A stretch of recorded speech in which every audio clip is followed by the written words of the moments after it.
up, mate. Got cake, mate. Got cheese, mate. Got bread, mate. All right, starting on Tuesday morning, we kick off the conference championship tournaments for the bigger schools. Let's go through. Let's go through and find some winners, and I want to go over teams that are they're not the favorites. Basically, the teams that have a chance to make a run, surprise some folks, and also with some pretty juicy numbers behind them. Because at least for us, that'll be a little bit more fun than just picking off, the 2 to 1s, 1.5s, ones. To win it all. So let's go ahead and have some fun and go into a little deep dive. Let's start with the Atlantic 10 Conference. So I was looking at the bracket here, and pretty much historically, a different team has won this conference championship tournament. I think the last time there was a back-to-back winner was 2008, 2009 with Temple, but since then there has been a back-to-back winner, and there's been a lot of parity in the A10, and now we have a few more teams than we normally have in the Atlantic 10. And I'm looking at the numbers here, and I feel like one of the best teams to pick on right now is going to be the UMass Minutemen. Apparently, this will be their last year in the Atlantic 10, moving to the MAC conference. I think that was more of a football move, but I'm assuming the basketball is going to go with them. But I still think that UMass can make a run here, and the way that their bracket sets up is they're matched up with VCU will play the winner of Fordham and Davidson, and then the winner of that game will face UMass, and then UMass will either face Richmond, George Washington, or St. Joe's. So I think that's a really, really good matchup. Because Dayton's gonna have to go against a couple. They're gonna have to go against a couple good teams, and the other team that I like here would be the favorite, and that would be Richmond. They're almost a little more than 4.5 to 1 to win it all. So instead of going with them, I feel like UMass. They're a pretty well-rounded team. They could score, and I think it's kind of between them and Dayton. But Dayton I think was like almost like even money, maybe a little bit more than even money. So I didn't want to go with the favorite here. So I'm gonna go with UMass in the Atlantic 10 tournament at 7-1. All right, let's go into one of my favorite conference for sure, which is gonna be the Big 12. We love the Big 12. We're all over the Big 12. And quite frankly, we were actually pretty successful betting the Big 12 basketball. So this is going to be a great tournament. I think the price is right for the Longhorns. I just think at 10-1, Texas, is it a little bit of a homer pick for me? I wouldn't say so exactly. But first of all, they do have a very tough matchup with Kansas State in the first round. I don't know. Okay, so in my opinion, I think Texas wants to do as well as they can in this tournament for one main reason: not to get stuck with the 8 or 9 seed. I feel like if Texas goes on a run and even wins this tournament, they could pull like a 4 or 5 seed into the tournament field, which would be massive. Because I feel like Texas is going to end up getting matched up in Purdue's bracket, or with Purdue, like I don't think Arizona's going to 1 seed, but I feel like Texas is going to get a tough matchup, even though they're a really good team right now. Getting that 8 seed, but the difference between a 4 and an 8 is like massive. So I think UT does want to do good in this tournament. And the way they match up is K State first, and then they'll play Iowa State, and then the winner of Baylor and whoever comes through that bracket, which more than likely will be either Baylor or Cincinnati. And Texas matches up really well with Baylor, so that's huge. But they would have to get through Iowa State, which I think Iowa State and Texas, they match up well. Whoever comes out with more energy usually wins that game, and that's a winnable game for Texas. They also avoid playing Houston before the championship. So that's why I like the Longhorns. And at 10-1, sign me up with UT. My second choice was going to be BYU, but BYU is going to have to go through more than likely like Central Florida, Texas Tech, either Oklahoma, TC, or Houston, that's just a brutal run on that side of the bracket. I think anybody on the lower end of the bracket, Texas, Baylor, Iowa State, that's where you want to look to. And for me, it's going to be the Longhorns. All right, ACC tournament. This is a very interesting tournament because I don't think the ACC is better than they're probably maybe a fourth or fifth best league, toughest league. But I think that there's plenty of talent here and a lot of hungry teams that want to try to make the NCAA tournament and get off the bubble. I think this will be a pretty competitive tournament. And for a lotto, honestly, my lotto pick here, it's either between Notre Dame or Florida State. I don't think Notre Dame can go that far with their offense. They can get cold at times, but I mean, if they can get through Georgia Tech, Wake Forest, Pitt, then they'd have to play either North Carolina, Virginia Tech, Florida State.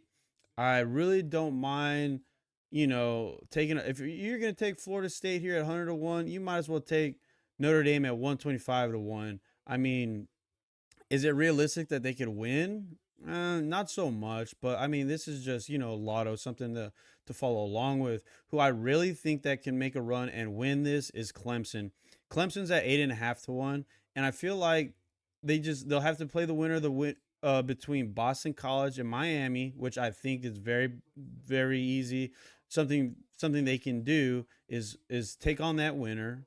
All right, and then they'll play Virginia, which that's almost an even matchup. And Clemson, if they can keep Virginia off the 3 point line, I think Clemson can win that. And then they'll get matched up with Duke if Duke can win.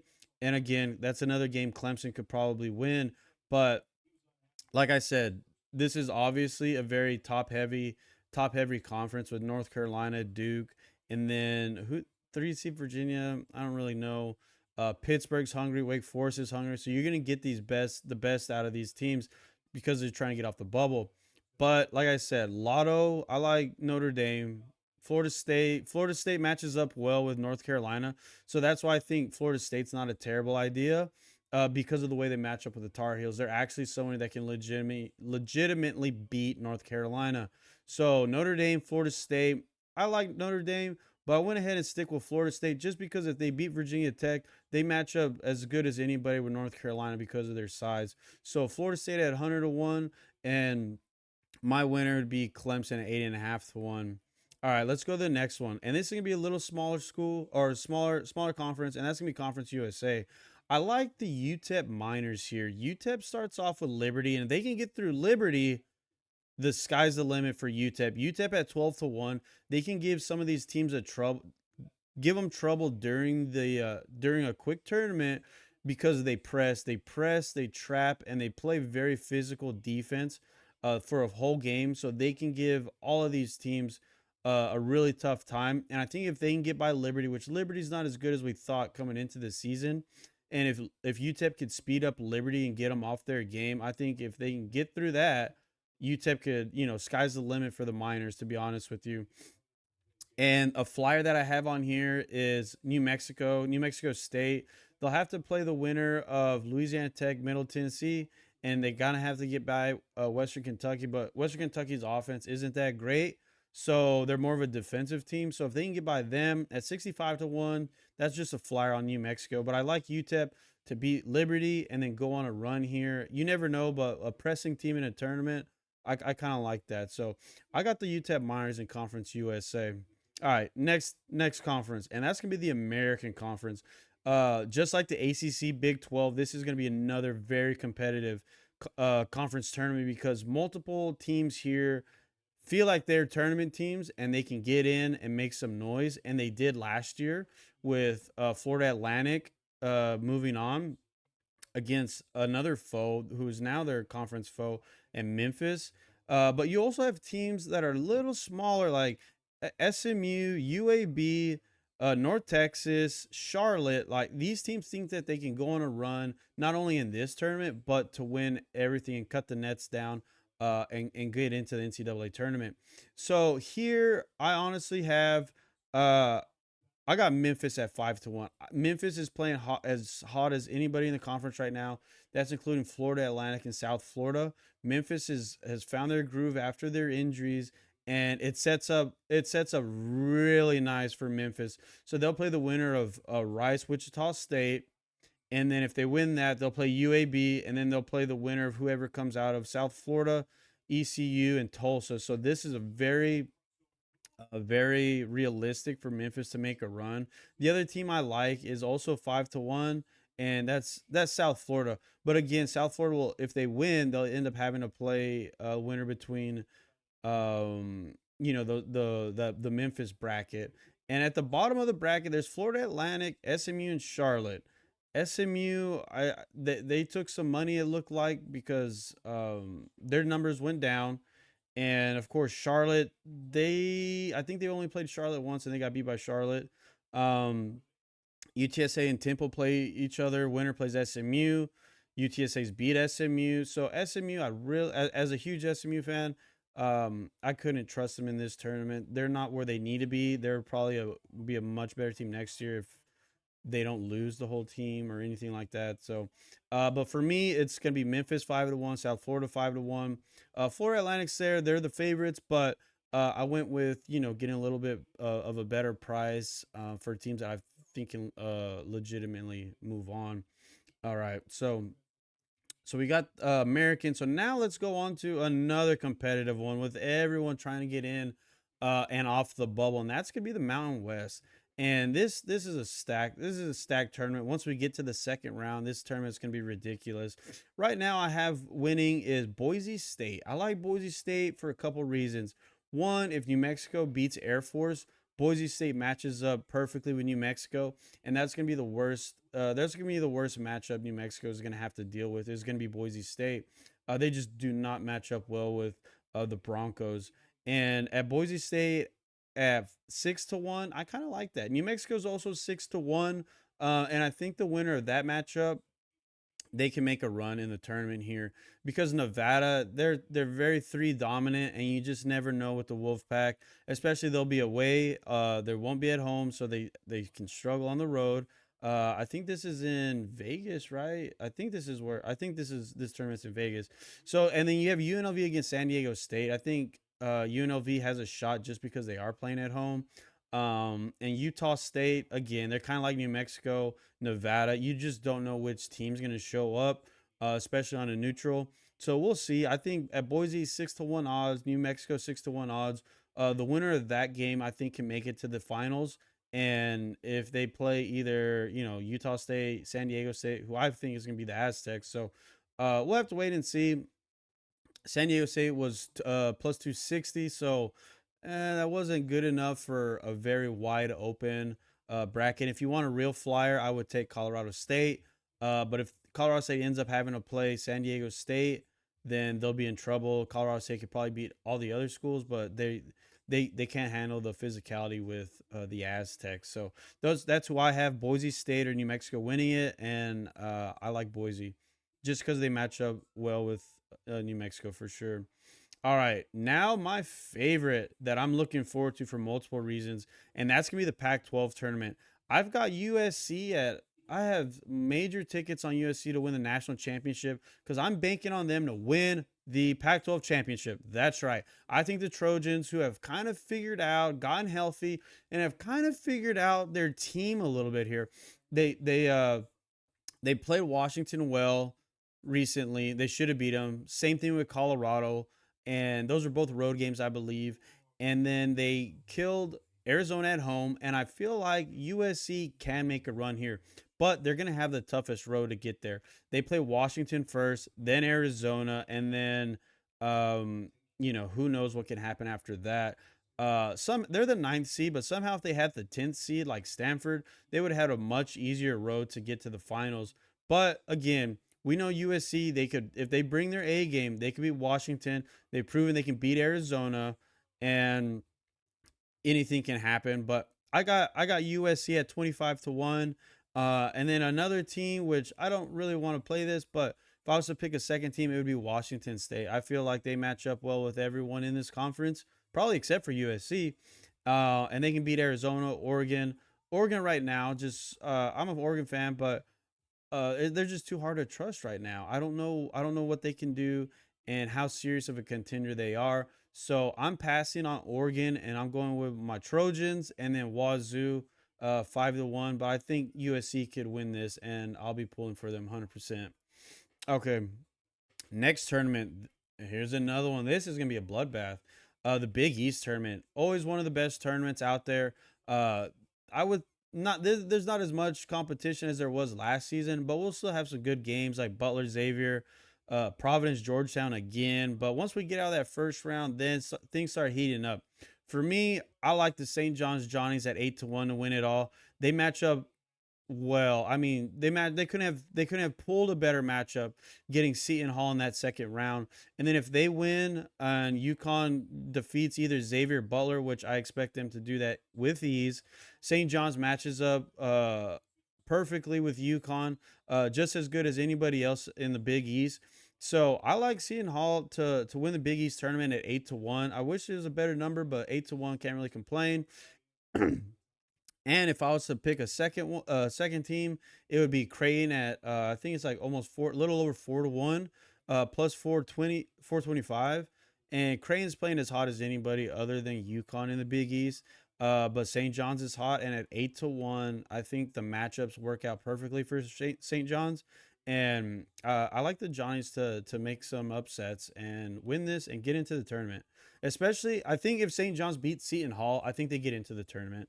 I really do. That may knock Seton Hall out. I don't know. We'll have to see how the rest of the Big East shapes up because Villanova is right there, and um, I don't think Villanova is a tournament team personally, but we'll have to wait and see. But I like the Johnnies in the Big East. All right, now to the Big Ten Conference. I think we know Purdue's pretty strong. Zach Edey, 50 free throws a game. It's gonna be tough to beat them. But let's go a little crazy here, just like the March Madness video we had, and I'll have that linked over here. Ohio State, like it kind of matches up well for Ohio State in their bracket, and I like Ohio State at 35-1 to win the Big Ten. So they play Iowa first, and Iowa on a neutral, they're always beatable. I think Ohio State can win this game. If Ohio State wins this game, they move on to play Illinois. Illinois, that's a team Ohio State can win. They can beat them and move on. And then if they move on, they'll face either Michigan, Penn State, Indiana, Nebraska, and whoever's out of there. I think they could still make a run there. So this is a very tough. I think it matches up perfectly for Ohio State to make a little run here. If they can get through Illinois, Iowa, then sky's the limit for Ohio State. And at 35-1, I think that's a good pick, especially with how well they're playing right now. And they're another bubble team that could, with a little run here, if they can beat Illinois, I feel like they could steal a bid from somebody and definitely get in the tournament. My second choice here would be Nebraska at 7-1. Nebraska will have a tough matchup. Doesn't matter if it's Penn State, Indiana. I don't see Michigan making a run. So Penn State, Indiana, Nebraska, they'll match up well with them. And then, of course, Illinois, Nebraska matches up well with Illinois. They really do. And even if they play Ohio State, if we have Ohio State, Nebraska, like I like how the bracket sets up for us in the Big Ten. So yes, definitely Ohio State, 35-1. Let's take it. All right. Last but not least, the SEC tournament. And this, I couldn't believe the prices on this. And this is going to be a really interesting, very intense tournament. We'll have a couple bubble teams: Texas A&M, Mississippi State, and maybe we have a bid stealer, LSU. Ole Miss, which I do not see happening. Texas A&M, can they steal a bid? I don't think so. But if they can beat Ole Miss and if they can beat Kentucky, Texas A&M will get into the tournament. But that's no easy feat. Definitely easier said than done. But here, I like Florida at 20-1. 20-1, I thought was a ridiculous price on one of the best teams in the country right now. Florida will be playing the winner of Missouri and Georgia. And if they can win that, which I feel like they would, they match up well with both teams. I'm not afraid at all of Missouri or Georgia. Then they'll play Alabama, who Florida matches up perfectly with Alabama. Alabama, that's a tough matchup for the Crimson Tide, and they do not want to see Florida for a third time because I guarantee you they will not be happy because Florida could easily get through Alabama, and Florida matches up well with Kentucky because of their size. They're just so much bigger than Kentucky.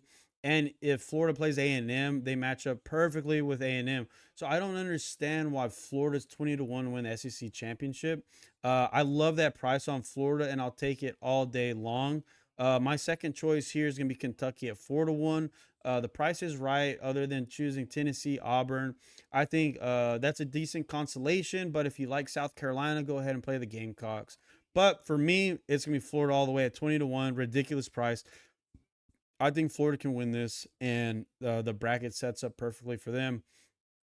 All right, that's everything, and those are our conference championship futures. Hopefully y'all play along with us. Check us out.